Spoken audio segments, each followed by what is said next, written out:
right, good afternoon, everybody. Welcome once again for another episode of the Sea Unicorns. Today we have, of course, played by Plager, Adam Plager. How's it going, everyone? He's got the coolest emoji or the coolest avatar going. Lee Walter, who is the general manager of the Sea Unicorns. And we have the player of the week with the Sea Unicorns, Anthony Tirado. So Anthony, take a look at the camera and wave and say hello. Hello, everyone. There we go. So I question right off the bat, because we were talking about it a little bit, right before, I clicked the button and everything. You live in Cheshire. Yeah, correct. But you're staying elsewhere right now. Mm-hmm. But still being in Cheshire, and you said, well, when playing the Bees in New Britain, it's very easy because it's just a hop, skip, and a jump. Mm-hmm. So how did you end up with the Sea Unicorns as opposed to maybe the New Britain Bees? Yeah. Well, like we were talking about before, Mr. Lee played with my father growing up, and it was always a thought to play for Norwich. And once I got the opportunity, I think I wanted to play for Mr. Lee and play for Norwich, and then ending up there, it's definitely worth it, taking the drive and everything, yeah. Gotcha.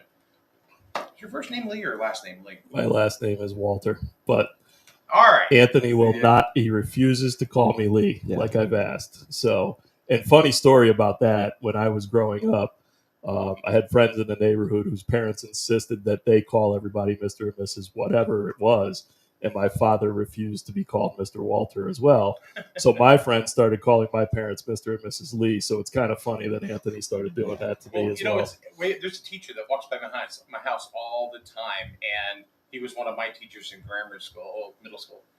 And he said right out, why don't you just call me Mickey? I said, I can't. Yeah. What do you mean you can't? I said, no, you're Mr. Keeman. That's just the way that it is. And I've had that conversation with other teachers, so I get it. Yeah. I absolutely get that. So, Adam. Yep. How are things behind the headset and the microphone in the booth for you? It's been awesome. I think it's taken a big step up from last year. I think just comfortability, familiarity with our team, and getting to go on the road has been a lot of fun, doing some away game calls. But I think our broadcast overall has taken a big step up too, just from having last season to kind of get my feet wet and just be able to continue to grow. I have a full pregame show now and running commercial spots every half inning, sponsors, things like that. So it's been a lot of fun, and it's been fun to grow here for sure. Yeah, I remember you coming in last year, and just you have like quadrupled your growth, and it's been really fun to watch you as far as a broadcaster and stuff like that. So who picks the player of the week? It's something that I guess Casey and I kind of discuss back and forth, but I kind of keep notes, especially as we play game to game, of who has a big performance, and then I kind of share with him who I think it should be. He lets me know who he thinks it should be, but I was telling him I think it's pretty safe to say Matt Wooten. Pop-up comes right up. When you go to SNSN Sports, that pop-up comes right up. Yeah, I saw that. A lot of big promotions coming up. But yeah, player of the week, something that we just kind of go back and forth about. But I was telling Casey, I don't think there's any question. Matt Wooten stole the show for us this week in Nashua.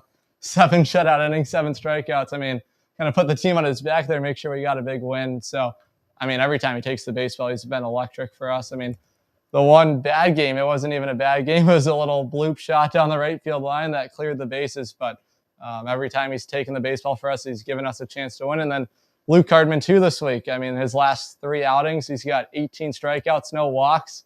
You got to get him in there somewhere. So our pitching's led the way. Why did they pull in that game? Did he just have you could only do so many innings, or? So generally, there is league rules as far as pitch count goes, but generally speaking, our coaches try to limit innings and pitches for various reasons. Biggest of which is that my main thing as the general manager of the team is I want to see these guys go back to their schools healthy. The last thing I want to do is have to have a conversation with a coach who's upset because a player came back hurt because we overused them or misused them or anything like that. I don't know what Luke's pitch count was that day, but the coaching staff certainly had a plan in place and executed it the way they wanted to. And, just sometimes the ball doesn't bounce our way as far as wins and losses go. It's tough. That's baseball. Yeah. Well, it's funny because Luke's family was there. And I Yeah. remember like Van coming running over to me where I was on third base camp, and he goes, "We're over there. Make sure Luke's pitching." And I'm like, "Oh, that's right. That's your kid. That's staying with you." He said, "Yeah." So because we have communication now, Yeah. to the booth and everything. I said, "Hey, after this, I'm going to get a shot. Whatever." Luke's out of the game.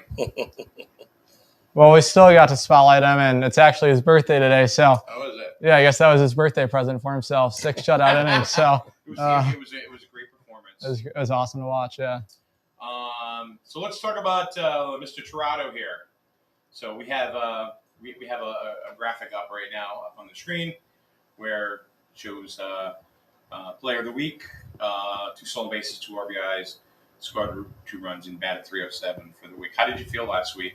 Yeah, I felt pretty good. It's definitely the beginning. It was definitely a little bit of a struggle, but I mean, it's so nice to have the cages inside and just to have our weight room in there and just put in some work, figured out some things, and worked out that, last week. So now, where are you going to college? I go to UMass Amherst. Okay, so what is your goal? I mean, a lot of the kids, that are playing, Sea Unicorns or on various teams in the Futures League. What is your goal? You just want to play baseball, through college, or are you looking to go to another step? I mean, I think if we're all playing college baseball, we're always planning to go to the next step until baseball doesn't allow us to go to the next step. And if the opportunity comes, then it comes, and I'm very grateful for that. Right.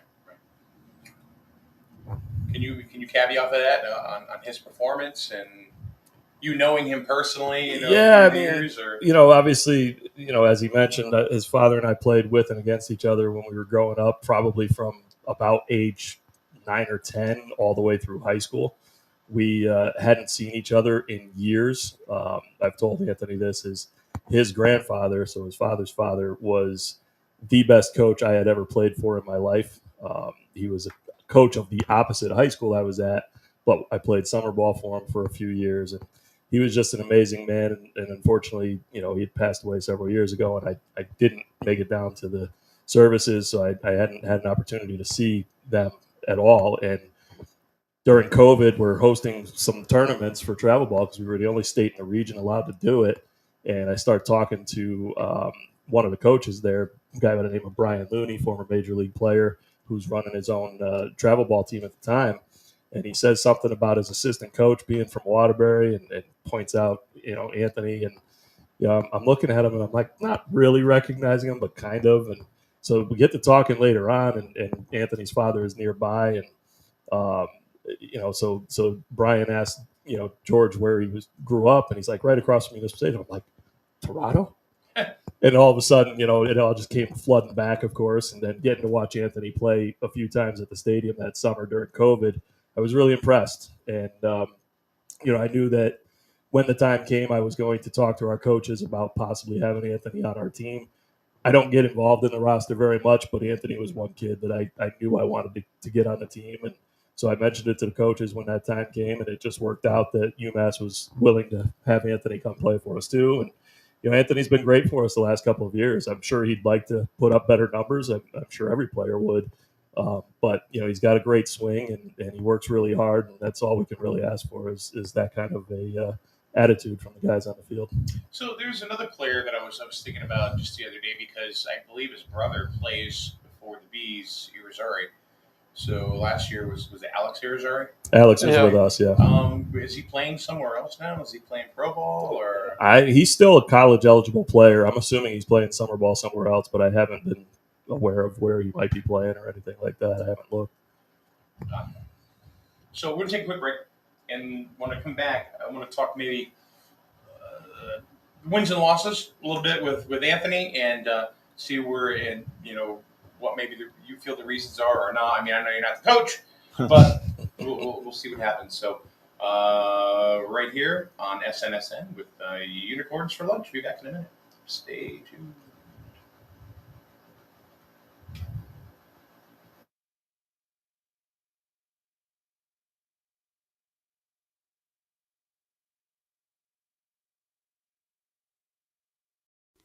Today's program is being brought to you by the Burns Agency in Dayville and Norwich, Home, auto, life insurance, all from a family-owned agency since 1932.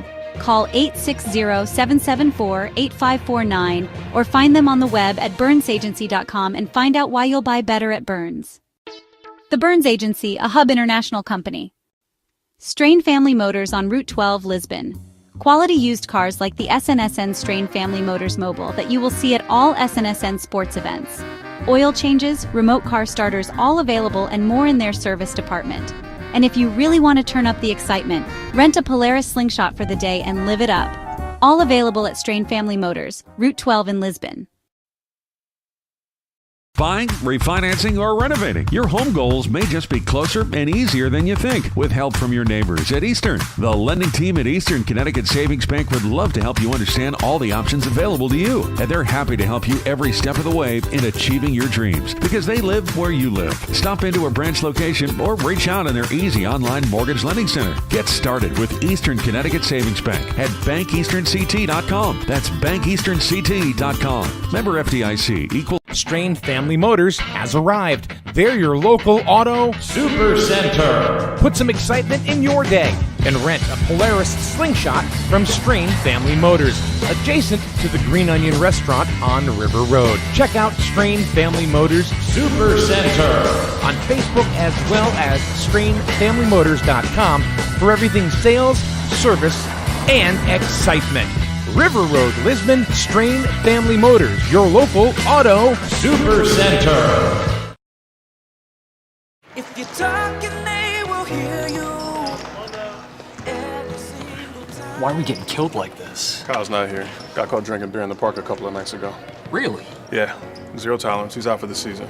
Harsh. Hey, he knew not to drink. We've made that clear to all of our kids, right? No, not really. Bill, if we don't tell them what we expect and why they shouldn't drink, how are they going to know? Talk. They hear you. For more information, visit underagedrinking.samhsa.gov. All right, welcome back, everybody. Once again, Lee Walter, or Walter Lee, which comes up in your email, by the way. It comes up a lot. A lot of. I get that, or I get an S added to the last name all the time. I always tell people there's just one of me. So No Walters. Adam, played by Plager. That's me.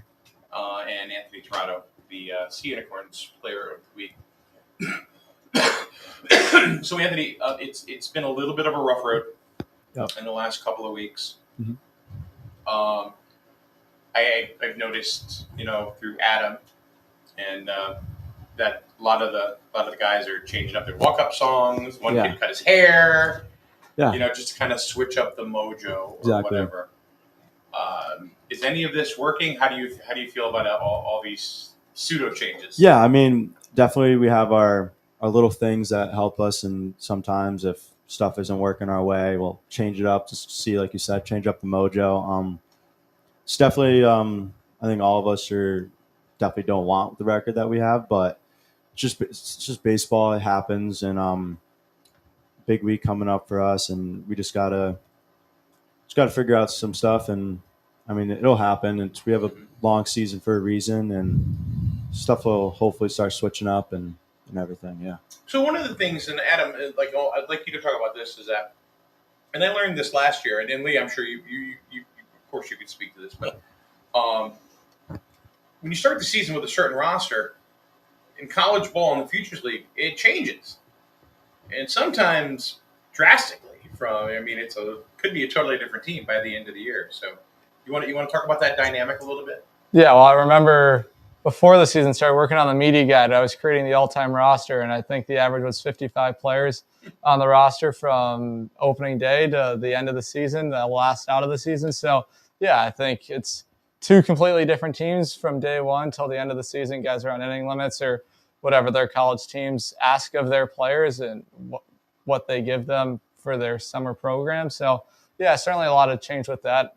I'm sure it makes a difference chemistry-wise when players are coming and going, but I think that's the beauty of baseball and the way teams are able to gel with one another, and hopefully that happens quickly. But it's fun to see the amount of guys that do come in. They all have different stories, and they all compete at a high level, and they all have certain goals in mind. Like you see the roster right now, plenty of risers that just finished high school baseball, they're trying to make the transition for their game, and it's different for everybody of how quick that changes. But you see different guys like Joey Arrace, who is our second baseman. You watch the 8th inning. I don't think many players would tell you he's a riser, the plays he's making over there at second base, or you get a catcher that comes in like Cal Chance. So it's fun to watch those guys grow. And even last summer when you had guys like Michael Belcher, David Rodriguez, those guys come in and they end up being big impact players for us, or even second-year players that come up like this guy right here. So it's a lot of fun. And baseball, it's funny. Like 1 week things can be going the way you want it to go, and the next week it flips the other way. So I think that just is about consistency and just not getting frustrated with yourself and understanding that the beauty about baseball is you get to come back to the ballpark and do it again the next day. I know one thing is that, like, if you have to look at Major League Baseball squads, nobody's opening day lineup is the same as it is today. So I don't know if you wanted to go ahead. Yeah, I mean, as far as Major League Baseball, injuries happen every day. But at our level, like Adam said, it is a lot about the innings limits or at-bat limits in some cases with the hitters. Sometimes guys just got to leave because they got to do, internships, work, whatever it is. It's interesting, though, because like Adam said, the average roster size for the first 4 years in the league was probably about 55. We're probably going to actually be way under that this year unless we start getting a lot more injuries, and knock on wood, we won't do that. But yeah, it is always an interesting dynamic. But definitely an interesting dynamic the way summer ball works with, the roster that you have on opening day is definitely not the roster you're going to finish the season with. You'll have your core group that's there for most of the year, but there will be a lot of changes throughout the season. So like when you came to the Unicorns last year for the first time, you walked out onto that field. Did you kind of like, wow, this is big time? Or, I mean, yeah, like Mr. Lee said, I've played at Dodd. Lee, I love it.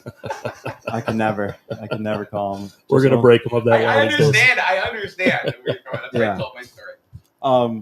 I mean, I've played at Dodd many times before, but I think it was just something different, like being with the Unicorns. Like, this is our stadium. I was like, wow. And then playing in front of that first like opening day crowd, I was like, this is really cool. Just the atmosphere, the fans, the fireworks. I've never seen so many fireworks in my life. Just all these after the game fireworks at Dodd and just at all the other parks. It's really cool. It's a cool experience. I love it. So, like, I mean, if you could speak to that, isn't like the fireworks and everything in this level of ball really about entertainment and bringing families to the park? So, not every college summer league is like that. Our league is fairly unique in that we do try to treat it more like the pro ball minor league system stuff, where we have all those in-game promos on the field. We have, the post-game fireworks. We have other things going on. And, part of that is to obviously help draw the fans and entertain the fans, but it's also to give players like Anthony, who talked about having that dream of potentially going pro someday, an opportunity to get a feel for what that's like. I mean, I can't speak for what UMass's crowds are like, but I'm sure they're nothing like ours on a fireworks night. But then there's guys from the SEC like LSU that are playing in front of 10,000 people every day. But it's definitely a unique thing, and something that I've thought about a lot this year is think about the fact that our team this year did not get to play in front of that home opening day crowd. They didn't get the feel for it for a long time this year compared to previous years, and I felt a little something different in not only the crowd but on the bench. There was just a lot of almost boredom, I want to say. And I know some of the guys were asking some of the other guys, are the crowds always like this? And they're like, no, it gets better. But we didn't have that opening day crowd because of the weather this year. So it's definitely having an effect. Yeah, I mean, I'll speak as a broadcaster. It's a lot of fun to call the game when it gets loud. I mean, the walk-off win that Novak had earlier in the summer, it's a lot of fun to have big energy moments like that. And I know the crowd plays a factor. Even last week against Westfield when you win it in the Derby, and they're banging their seats when it's 2 strikes when Gio's in the ballgame late throwing gas. I mean, it's electric moments like that, and it's a lot of fun when you get to play in front of a venue like that. I've never been in an environment like that. I remember, I think it was Fan Appreciation Day when we had 4,500 last summer. So we get crowds like that. I thrive off of it. I know players, they talk about it and they really enjoyed it. So something I'm definitely looking forward to. And I think some great opportunities with the promotions that we have coming up to make sure that the fans are coming out and watching the team play. So I enjoy it. It makes the moment feel a little bit bigger than it is, and it's a lot of fun when you hear them making noise and when you start to rally late in games and things really get going for the crowd. I thrive off that. So, like Anthony, last weekend, Conti came in one night and he didn't really have a great night. He actually took the loss. Mm-hmm. But he came in the next night and just you were saying he was gas. Yeah. And he came off the field and I didn't know if he was going to have a stroke because he was like, rah, rah. And he was just, I mean, we're talking animation. He was electric. What does that do for you and the rest of the team when you see your player and, coming off after a performance like that? Yeah, he's a great player, great person. Like being able to just flush that one outing that didn't go his way and being able to come back out, like getting us pumped up. Just it's a good like leadership role, like getting all the energy up from him, and definitely like having that type of player and having that person that like gets on you and like pumps you up. It makes everyone like, all right, yeah, we got this, and it helped. It helps. Who else in the clubhouse is like that? That like a clubhouse leader. I mean, if it's yourself, say it's yourself. That gets people, gets the rest of the team going, gets everybody excited to play that day, or there's not a lot of kids like Gio, like who gets like we have a lot of quiet guys, but also at the same time, like when they have a big moment and they have something special, they'll get pumped up and stuff, and it's nice. It's pretty good. Like just it's nice to see like someone who isn't that vocal then have something big happen and they get all pumped up and then everyone's all pumped up, everyone's all getting ready to go and like, all right, it's my turn now, let me do this. So I know as a broadcaster and I don't do any of the talking during C Unicorn games, Adam does. When you see him come, what does that do to you? When I watch Gio come out, when you see him come out, what does that do to you as a broadcaster? I know like just like watching him pitch, he's a guy that wears his heart on his sleeve, and he's a leader in that clubhouse, in that locker room. And I know he was wearing it a little bit during that stretch, and he really wanted to try and put this team on his back and let them know that he was there for them. But he's a leader in that clubhouse. It's a lot of fun to watch him pitch. He cares a lot about the wins and the losses. But when you see him come into a game in the ninth inning, the outing that he had, I wouldn't even classify it as a bad outing. It was a couple of blue pits that found outfield grass. But I think by his standard, he would tell you he didn't pitch well. That's what he said in his post-game interview. That doesn't meet his standards, and he wanted a chance to go right back out there and pitch the next game. And he even said after the ninth inning, if we go into the 10th, I think you pretty much told Denbro, you're putting me back in there. So you want guys that want the baseball like that want to play in big moment spots, and he's one of those guys. And it's I don't know another word than to say fun, because he loves those big moments when you see guys like Jackson Marshall come up and try and hit against him. He lives for that type of spotlight, and he thrives in that moment. That's why he's a closer for our team and why he's pitching when the game's on the line late. And he faced 6 batters. He struck out 3 of them. First guy was with the first and second, and the guy's trying to drop down a bunt against 94, 95, and he pops it up. And then he strikes out the next 2 guys. So he lives for moments like that. And then going back to, I guess, clubhouse guys, someone that comes to my mind is Antonio Ducatelli. I think he's always at the top of the dugout step. And he's back. He's back. He's one of those players that have filtered back in. Mm-hmm. Yeah. And he had an outstanding year at Central Connecticut, which I think has helped his development and his growth to become more of that leader. He was a big part of that Central Connecticut team that made it into the NCAA tournament. What he does defensively and also what he does with the bat, he's had some clutch hits for us already, and I think that's just the start of it for him. Which I think is kind of funny because our intern, Nick, is a Southern guy. Yeah. So he's like, he said to me, he goes, I'm trying to be a fan. I'm trying to be a fan, but I'm a Southern guy. He's a Central guy. Not much of a rivalry between Southern and Central, though. They're totally different divisions. Northern than Nick, it's tight. So what does that do to you as a GM? We're talking about, like a Ducatelli, going off, and we're same thing with a Gio Conti, who apparently is really in with the ladies like him. The ladies do like Gio. They swarm around him. Is it the chains? It could be. It could be. Yeah, I mean, as far as, how it affects me, I mean, this year I've probably been in the dugout a little bit more just because of the weather again. Shouldn't be down there a lot unless the weather's an issue. But, the times that I do get to watch, seeing somebody like that, it certainly pumps me up too. But, a couple of observations that I've seen this year, first and foremost, this is definitely got to be our youngest roster that we've ever had. We probably have more guys this year that are risers, freshmen, sophomores than we have ever had before. And that kind of shows a little bit in the play. The other thing, too, is, to Anthony's point about it being, a fairly shy clubhouse and not really that strong leader outside of maybe a few guys. I've also seen that a lot of guys individually are a lot harder on themselves when something's not going their way this year. I've seen a lot more frustration out of the guys this year, and I just hope that they can all find a way to just relax and have fun. Summer ball is about development, yes, but you got to go out there and you got to have fun because baseball is a frustrating game. And like golf, if you're frustrated all the time, you're just going to keep compounding and struggling.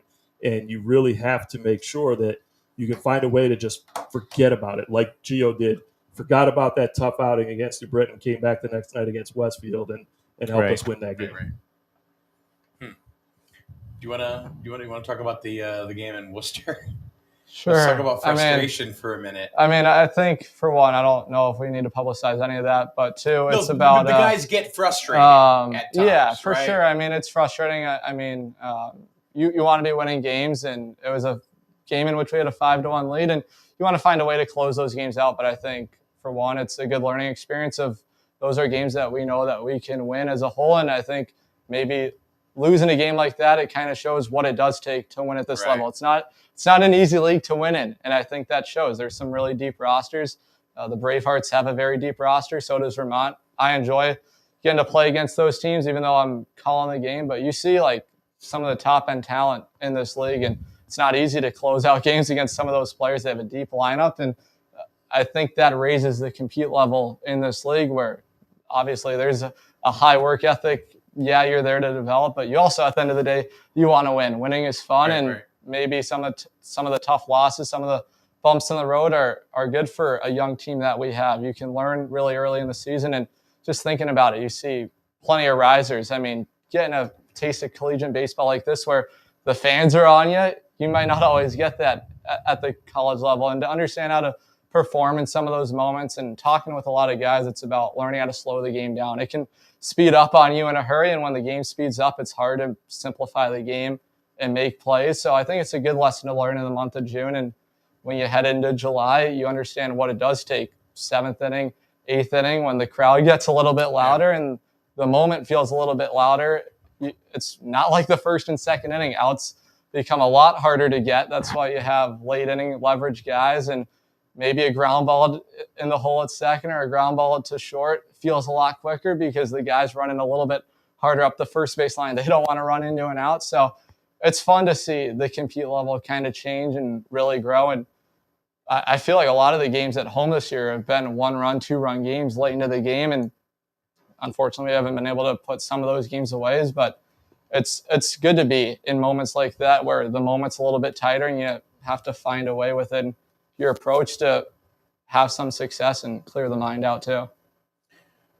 A lot of times this year, it seems like the team isn't starting to hit until the 7th, the 8th, and the 9th. And when you do, you're putting up numbers. Yeah. And I even said to Adam, why don't they do this in the 4th? That is a good question. Because you what was that one game they put up a 5 spot? Yeah, against Worcester in the bottom of the 7th. Yeah. It's obvious you guys can beat anybody. Yeah, when we're on, we're in general we're good. Like we're not like a bad team that's always losing. Like when we're on, we could hit, and it's obviously frustrating that we get going like in late innings and we wish it could be in the first or second inning, but sure. It's sometimes it just works that way, and we just have to figure out like how we could get it going early in the game and score first and hold our lead, and not even just hold our lead, extend it and keep going and keep going. Have you seen that too? It seems like it's like, all right, the 7th inning they get there, and it's really cool because when you guys go, the crowd gets behind you, Yeah. and it's. We make some jokes, like it'll be like the third inning, and we're like, all right, guys, it's the ninth inning. Let's go. Let's score some runs. But And you almost have to come out with that mentality. It's the same thing defensively, right? I mean, more of the errors come early in the game than they do later in the game, Yes. even though sometimes That's a good point. there have been key errors late in games too. Yeah, they just, for whatever reason, this team seems to come out a little flat at times, and unfortunately, it hurts the pitchers. You know, our pitchers overall are pitching pretty well. You know, sometimes there's too many walks hit batters, but key errors are definitely gonna hurt you every time. What would Bo Jaworski do? Yeah, that was fun, right? Late in the year. I mean, his bat really came alive, but He aged out, right? So that's why he's gone. So now, where are you in that process? I mean, how many eligible years would you have left? Yeah. In the Futures League. how many would I have? So, did you redshirt last year? I redshirted my freshman Okay, so year. you have 3 more years of college eligibility Yes. left. So you would have 2 more years of Futures League eligibility. Right, so you can come back, which is good. Mhm. Which is good. Maybe he'll be lucky enough to have a great year at UMass, and Cape Cod will be calling him too. So there you go. That's the dream, yeah. They're like the epicenter, are they not? Yeah, Of the college league. The Cape is where everybody wants to go. That's where all your best prospects are going. Typically, the year before they would get drafted. If you could play in the Cape, you probably Good have shot. a really good shot of signing a professional contract for sure.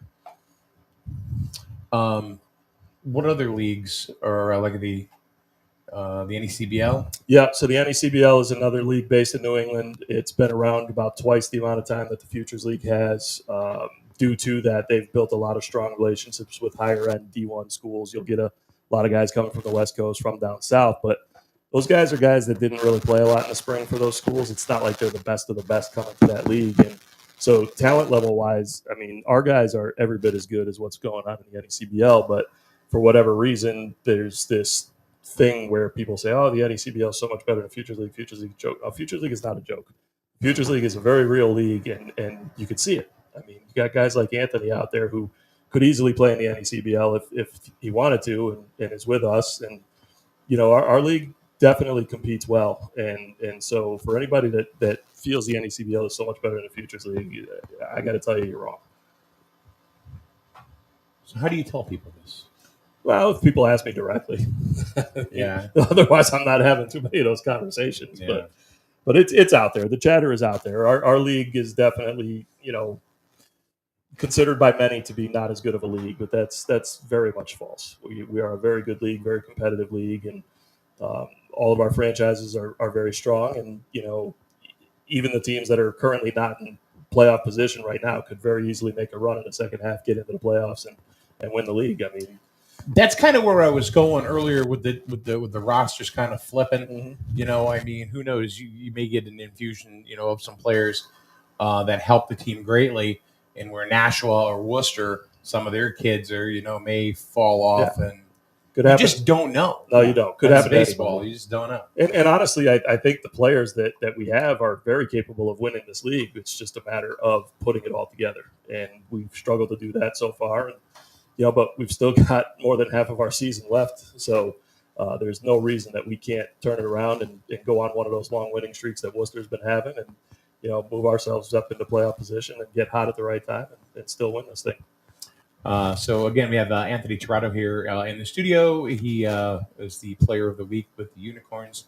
Sea Unicorns, number 7, by the way. So when you see him out there, 2 stolen bases, 2 RBIs, scored 2 runs, and batted a robust 307 last week, right? With the Sea Unicorns. So I'm going to take a quick break once more, and then I'm going to come back and want to talk about Shark in the Park, and which I have up on the screen right now.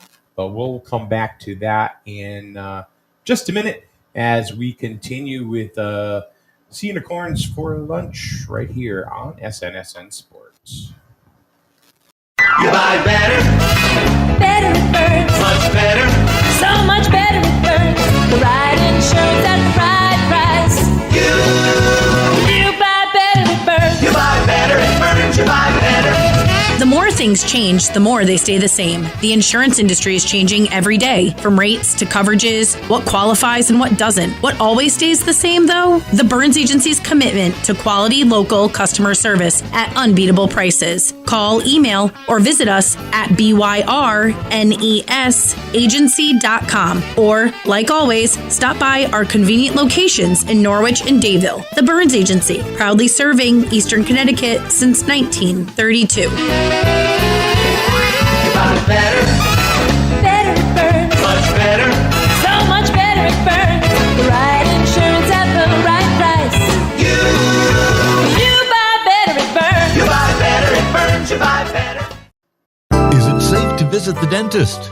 In a word, yes. Especially if that dentist is Dr. Katzoff and the staff at Griswold Dental Associates. They follow all the latest safety protocols while doing what they do best, taking care of you. From preventive to restorative, your dental care couldn't be in better hands. To schedule your appointment, call Griswold Dental Associates today, 860-376-2626. That's 860-376-2626.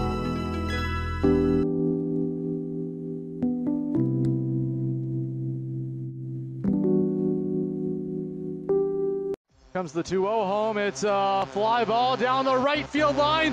It's a fair ball. Soldier has the green light rounding third. He's going to come all the way home and score! The Norwich Unicorns are back-to-back future league champions. Nick Tomasetto walks it off in the ninth against the Starfighters.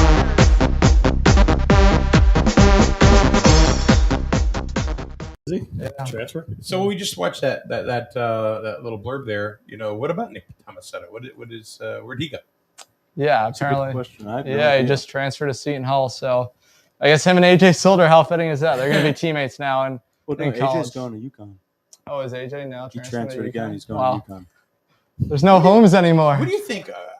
I'm not a fan of the portal. To be honest with you, I'm going to tell you right now, I am so glad I am not a college baseball coach or a coach of any kind in a college, because it is the wild, wild west. And if a kid's not happy at a school for whatever reason, I'm all for him being able to transfer without penalty. But it has gotten really out of control at this point, and some of it's money related. I'm sure that if somebody called Mr. Tirado over here and said, "Hey, Anthony, we want you to come play for us, and we're going to give you this amount of money," he would consider leaving UMass for that. But it's crazy. It's so hard to keep track of. I think the numbers are staggering. I think it's well over 65%, probably much higher than that, of guys that are hitting the transfer portal every year now at this point. And you just don't know where these guys are going to be, and you can't build roster continuity. It's hard enough to build roster continuity in college sports anyway, because you know that if a guy even stays 4 years, he's gone after that.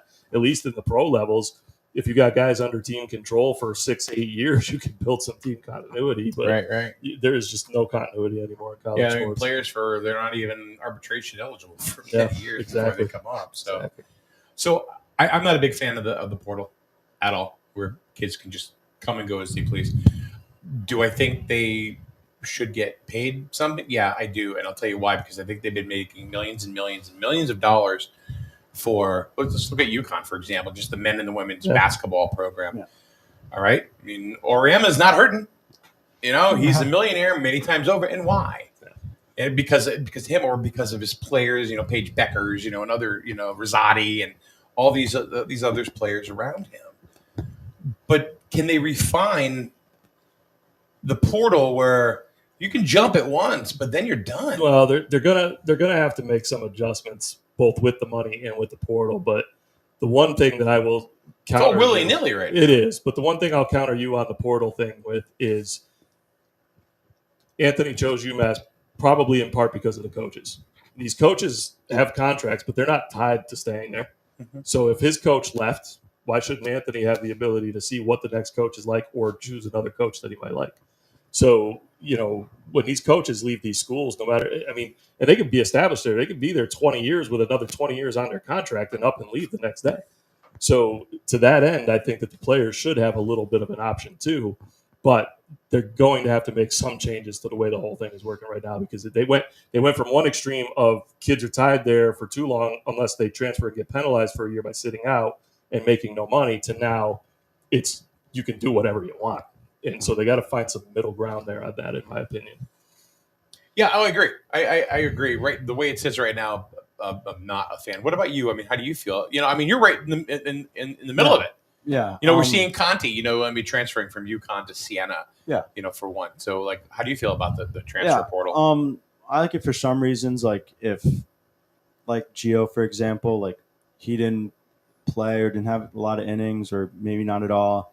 And then, I heard he didn't have a lot of reps up at and then UConn. if you have a talk with coach and they're like, it's probably going to be the same thing this year, then I see why Gio would transfer to play. That's understandable. To get that role. But then there's some kids who probably shouldn't transfer with just either stats or just anything, and they do transfer, and then they're kind of stuck, like, I have nowhere to go. And like that part, it's hard to build a team with that is very continuity. Close. Yes. Yeah.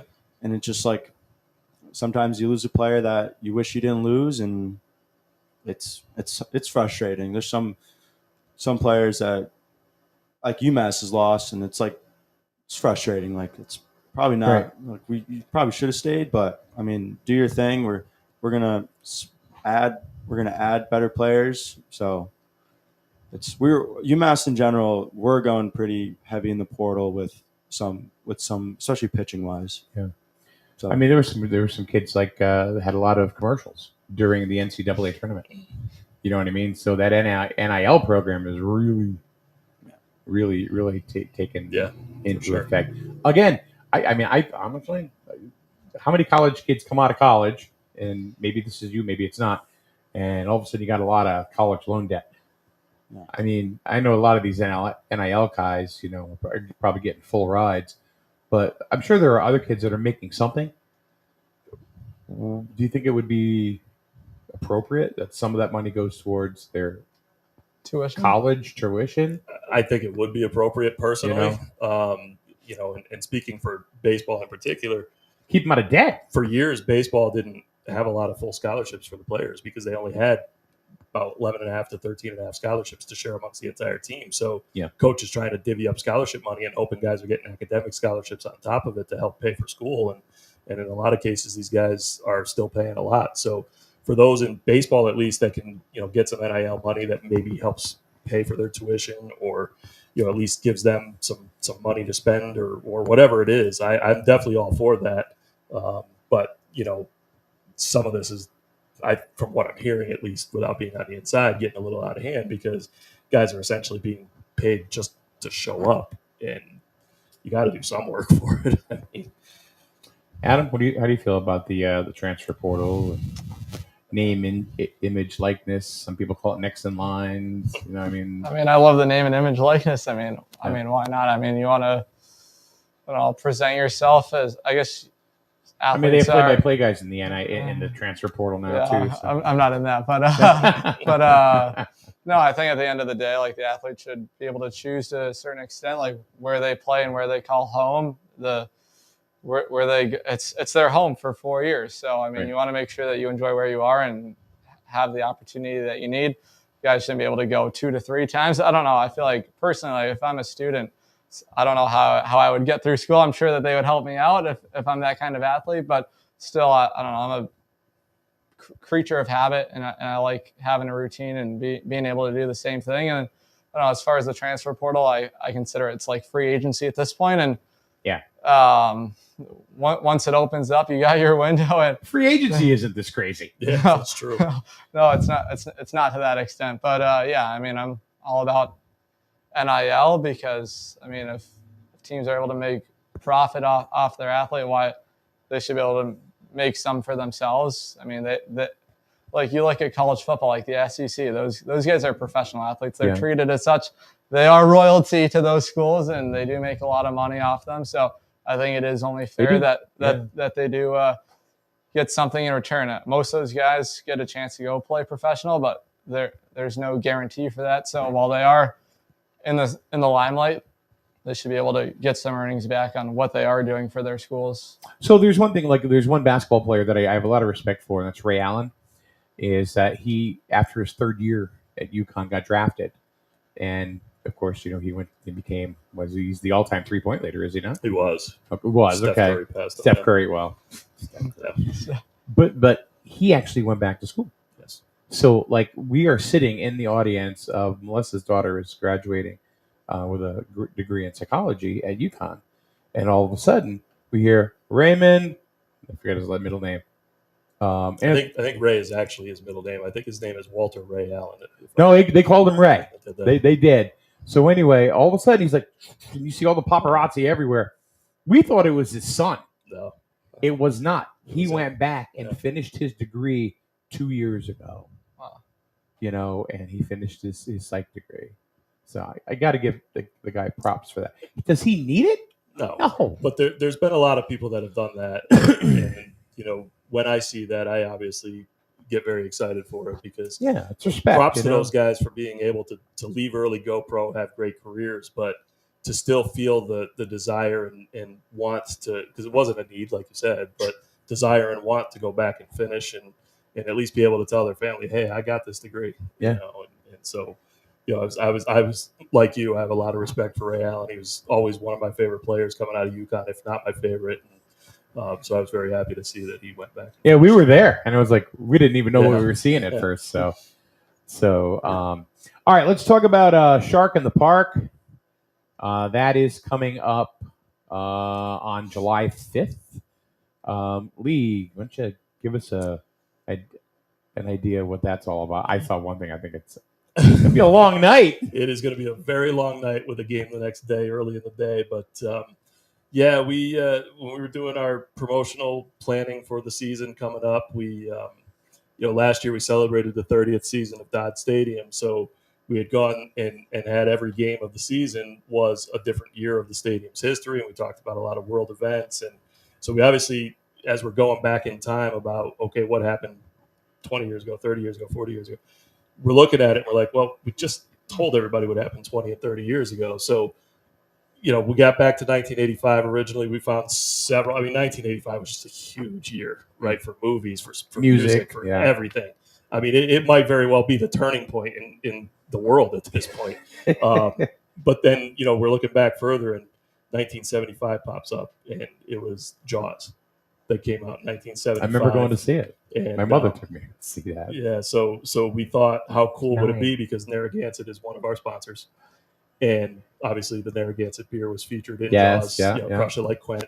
And so we were still in the meeting, and I called my Narragansett rep, and I said, hey, what are the odds we can do this? And they're like, love it, because they're pushing the 50th anniversary of Jaws throughout the year, too. Nice cross-promotion. Yes. And so when we looked at the calendar, we didn't necessarily worry about, hey, what date was the movie released? We know that Jaws was loosely based around 4th of July weekend off the coast of Rhode Island, Massachusetts area, and said, oh, we're home on July 5th. How perfect would it be to put up a projector screen after the game and show the movie Jaws in conjunction with the 50th anniversary, and partnered with Narragansett. And so that's what we're going to do. But it is going to make for a long night. So you guys need to play very fast that night, because from what I hear, it takes at least a half hour to set up the projector screen and everything. And so, yeah. And then they got to break it down. And the game is regular time, 6:30. Yes. Yep. That's a trip. Yeah. All right, so I just want to get in. Lloyd Van Lannen. Van said Luke Hardman 7 innings pitch, but I think there's a general consensus between the four of us. It was 6 innings. It was 6. Yeah, it was 6 innings. It was 6 innings. 7 Ks, no walks, 1 hit, 0 runs. And today's his birthday. Yeah. Happy birthday, Luke. So happy birthday. Happy birthday, Luke. All right, very good. Last thing, it's, and I know I mention it to you all the time, and you don't ever give me any information, and I'm really hoping at some point I'll ask and you will have something to say. We all know, there's the city of Norwich, has, they're possibly selling or looking to sell Dodd Stadium.